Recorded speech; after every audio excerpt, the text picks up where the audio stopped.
வணக்கம். உண்மை செய்திகளுக்கு உங்களை வரவேற்கிறோம்.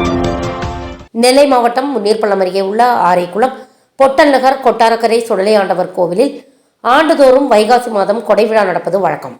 அதுபோல் இந்த ஆண்டிற்கான கொடை விழா 29/5/2026 தேதியன்று காலை 8 மணிக்கு சுடலையாண்டவர் மற்றும் பரிவார தெய்வங்களுக்கு சிறப்பு பூஜையுடன் துவங்கியது.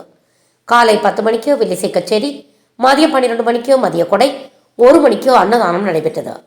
மாலை 6 மணிக்கு தீபாராதனை, சிறப்பு அலங்கார பூஜை, இரவு 8 மணிக்கு தீபாராதனை நடைபெற்றது. நள்ளிரவு 12 மணிக்கு சாமக்கொடை நடைபெற்றது. ஏற்பாடுகளை பொட்டல் நகர் ஊர் பொதுமக்கள் செய்திருந்தார்கள். நெல்லை ஆரைக்குளம் பொட்டல் நகர் காலையில் 9 மணிக்கு பானத்திலிருந்து தீர்த்தம் எடுத்து கொட்டாரக்கரை பிரார்த்தனை சொல்லைக்கு கும்பம் ஏற்றி மதியான கொடை கொடுத்து அன்னதானம் கொடுத்து கருக்கல் பூஜை சாம கொடை இருக்குது. எல்லா ஊர் பொதுமக்களும் அனைவரும் கண்டு கிடைக்குமாறு தாழ்மையை கேட்டுக்கொள்கிறேன்.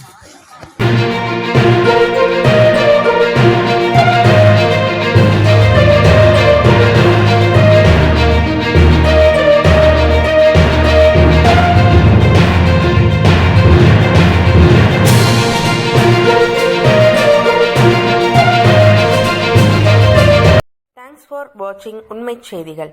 நெல்லை செய்திகளை உடனுக்குடன் தெரிந்து கொள்ள சேனலை சப்ஸ்கிரைப் பண்ணுங்க, லைக் பண்ணுங்க, ஷேர் பண்ணுங்க.